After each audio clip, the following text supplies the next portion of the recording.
Hello, so today we are going to be starting problems 19 through 21. For problem 19, you can see that we have two bases that are not the same. So we're going to do our snail,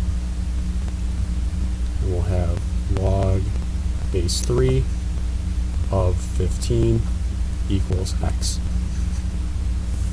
For our second one, we have two logs that have the same base. We are subtracting. So that means that we will be dividing the arguments. So log base 7 x squared minus 2 over 2 equals 2. Now we can do our snail.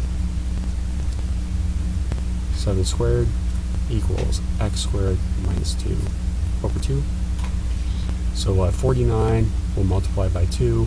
We have 98 equals x squared minus 2. We'll add our 2 over. We'll square that, and we'll have x equals plus or minus 10. For problem 21,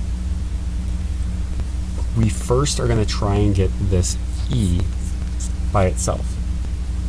So we're going to add the 12, divide by 3. We'll have e to the 3x equals 32 over 3. Now we can take our log snail. We'll have natural log of 32 over 3 equals 3x. Divide both sides by 3. X equals natural log 32 over 3 over 3. If you have any questions on any of this, please reach out. Otherwise, have a good night, and we'll see you tomorrow.